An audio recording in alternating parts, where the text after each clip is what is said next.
automatiquement quand Mendeleïev a fait ses familles. Alors, c'est maintenant le temps, finalement, de parler de ces familles-là. Donc, on a dit que c'était des colonnes. On a dit que c'était donc la partie verticale du tableau périodique. Et ils ont des noms, ces colonnes-là. Ils n'ont pas tous des noms spéciaux. Il y en a qui ont des noms bien plates, bien ordinaires, mais ils ont des noms. Donc, la partie du milieu là, qui va du scandium, titanium, chrome, fer, nickel, platine, tungstène, on appelle ça les métaux de transition. On va moins les utiliser, nous, cette année. Ça va être très, très utile l'année prochaine en sciences 10, pour ton examen du mystère d'ailleurs. Mais nous, en 9e, on va l'utiliser, mais pas tant que ça, juste un peu. Les autres familles, par exemple, alors, il y en a qui sont super importantes.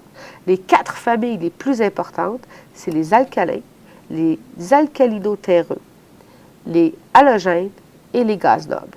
Ça, c'est les 4 familles les plus importantes. C'est pour ça qu'ils ont des noms spéciaux. On va même aller écrire quelques petits mots au sujet de chacune de ces familles-là.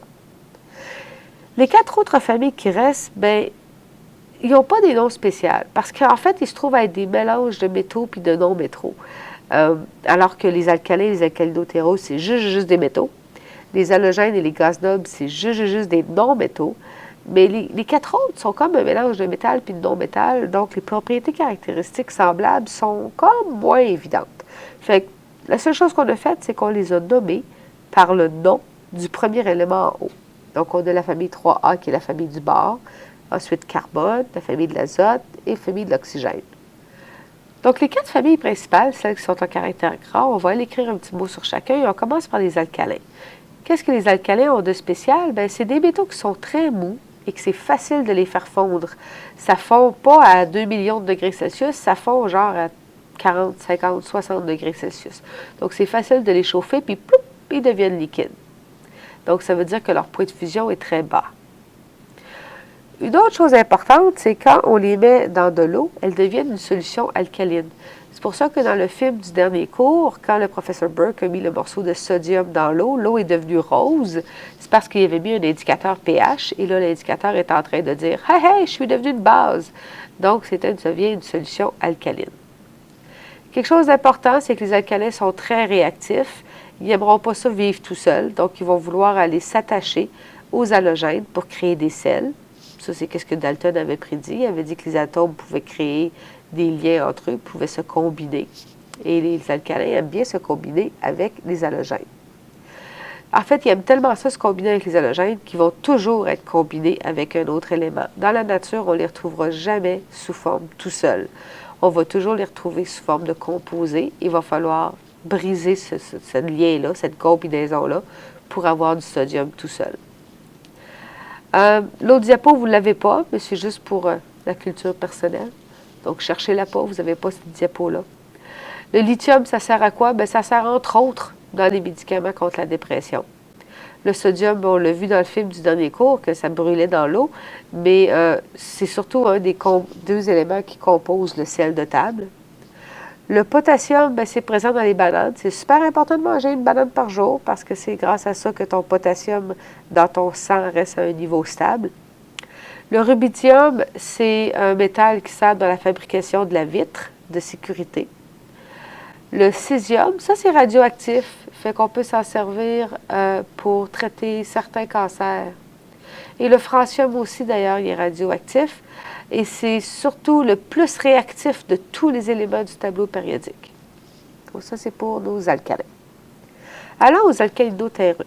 Donc, juste avec le titre alcalino-terreux, on retrouve 2 mots importants, le mot alcalin, évidemment, et le mot terreux, le mot terre.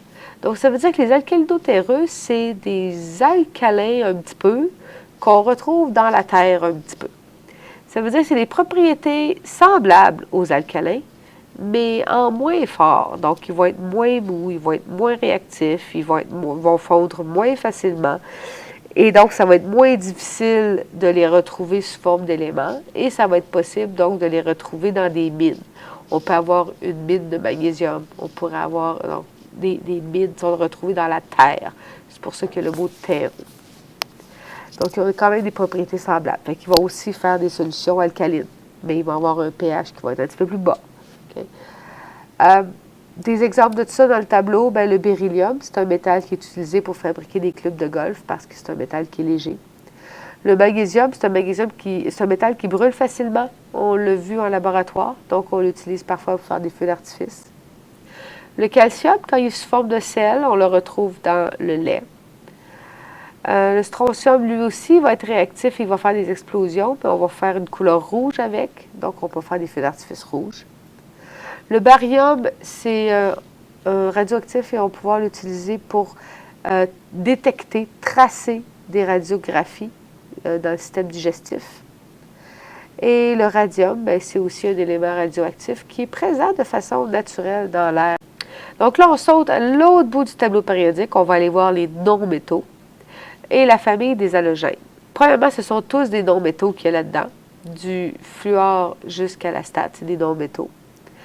Et qu'est-ce qu'il y a de spécial? C'est des non-métaux qui vont vouloir tuer les microbes. On va dire qu'ils sont bactéricides, germicides, pesticides.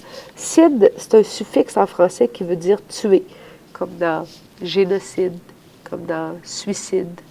Okay? Donc, cide, ça veut dire tuer. Donc, on va dire que les halogènes, c'est des bactéricides, ça tue les bactéries. Germicides, ça tue les germes. Et c'est pour ça qu'on va s'en servir pour désinfecter l'eau des piscines ou on va s'en servir pour désinfecter la peau avant de faire une chirurgie. Là-dedans, si on regarde, on voit qu'il y a 2 gaz, un liquide et 2 solides. Puis c'est tous des non-métaux, mais c'est des non-métaux qui sont très, très, très réactifs. C'est eux autres qui vont aller faire des sels avec les alcalins de tantôt. Parfois, les alcalino-terreux aussi vont faire des sels, mais ils vont faire des sels qui vont avoir des liens moins forts. Les sels qui sont faits d'halogènes et d'alcalins ont des liens qui sont très, très forts. Donc, nos 5 halogènes, quels sont-ils? Bon, on a le fluor. Évidemment, le fluor, on a déjà entendu parler. C'est dans le tube dentifrice. Donc, c'est pour prévenir la carie dentaire. On a le chlore. Le chlore aussi, on a déjà entendu parler. C'est pour prévenir la formation de bactéries dans l'eau de piscine. Le brome, je ne sais pas si tu as déjà entendu parler, mais c'est un liquide orange et on s'en sert entre autres pour désinfecter les plaies avant la chirurgie. Tout comme l'iode d'ailleurs, on va mélanger les deux ensemble parce que l'iode, en fait, c'est un solide. Et l'astate, lui, en fait, il est tellement réactif et radioactif qu'on l'a même pas le retrouver dans la nature. Donc, c'est nos 5 halogènes. La dernière colonne, elle est vraiment la colonne la plus spéciale du tableau périodique. On les appelle les gaz nobles, ou les gaz rares, ou les gaz inertes. Mais c'est des gaz. Donc, les 6 éléments qui sont là-dedans, c'est 6 gaz. Ce sont tous des éléments gazeux. Et qu'est-ce qu'il y a de plus spécial, ces gaz-là? C'est qu'il n'y en a pas un là-dedans qui veut aller faire des composés, qui veut aller faire des molécules. Ça ne leur tente pas d'aller se combiner à un autre atome du tableau périodique. Peu importe que c'est un métal ou un non-métal, peu importe que c'est un autre gaz ou un solide, il ne veut pas. Il ne veut pas faire de molécules. Donc, des synonymes, j'ai dit gaz inerte et il y avait aussi gaz rare, parce que c'est des gaz qui sont vraiment très importants, donc il y a un nom spécial. Mais le mot inerte qui est important. Le mot inerte, ça veut dire ne fait rien. Donc, le mot inerte, ça fait référence au fait que les gaz nobles ne veulent pas faire de molécules. Donc, ils sont inertes chimiquement. Ils ne veulent pas faire de lien chimique. Alors, nos 6 gaz rares, on a l'hélium, donc comme on a parlé, qui sert à faire lever les ballons quand c'est à fête. Le néon, qui va faire les enseignes publicitaires de couleur rouge, genre quand ça dit Subway Open, donc le Open rouge. Si c'est pas rouge, c'est pas du néon. Ça va être du mercure, puis ils ont mis de la peinture sur le tube. Mais si c'est rouge, ça va être du gaz néon qui est à l'intérieur. L'argon, c'est un gaz qu'on a mis à l'intérieur des bonnes vieilles ampoules incandescentes, parce que si on mettait de l'air, le métal aurait rouillé à l'intérieur. Donc, on a mis de l'argon, vu que c'est inerte chimiquement. Le krypton, c'est un des gaz qu'on peut utiliser dans les enseignes publicitaires qui ne sont pas rouges aussi, comme le mercure. Le xénon, c'est un gaz qu'on va mettre dans certains phares d'automobiles plus haut de gamme, genre les Mercedes et les BMW. Et cette couleur de lumière-là, ces phares-là, vont avoir une couleur plus brillante, plus même presque bleue. Et le radon, c'est le gaz radioactif qui, lui, est présent naturellement, alors que le radium de tantôt, c'est lui qui donne naissance au radon quand il se décompose. C'est quelque chose d'un petit peu plus complexe qu'on va apprendre ça en 10-11e année, donc la décomposition radioactive. Donc là, on a parlé de nos 4 éléments, de 4 familles de base, les alcalins, les alcalino-terreux, les halogènes et les gaz nobles. Et il reste une dernière famille importante, mais c'est pas vraiment une famille. C'est genre une famille de une personne. C'est l'hydrogène. L'hydrogène, il est tellement spécial qu'on l'a mis tout seul dans sa famille à lui. Pourquoi il est spécial? Bien, souviens-toi du tableau qu'on avait tantôt. Tantôt, on avait placé quelques métaux et non-métaux, et on avait vu que l'hydrogène était bleu, mais il était à gauche. Et ça, c'est un petit peu bizarre. Et il y a une raison pour ça. On va travailler là-dessus dans les prochaines semaines. Mais à cause que c'est si différent, c'est si important et c'est si unique, ben on a décidé de créer une famille à lui tout seul. Donc l'hydrogène, c'est un gaz spécial qui va être placé dans la famille 1A, mais c'est pas un alcalin. Ça ne peut pas être un alcalin, parce que les alcalins, c'est des métaux, c'est des solides, c'est brillant, ça conduit l'électricité. L'hydrogène, il n'y a absolument rien de tout ça. C'est un non-métal, ça ne conduit pas l'électricité, c'est un gaz, donc c'est pas un alcalin. Il est là à cause de son nombre d'électrons de valence. C'est des grands mots qu'on n'a pas appris encore, mais qui vont devenir importants dans le futur. Donc, c'est pour ça que j'ai voulu mettre les vrais mots ici.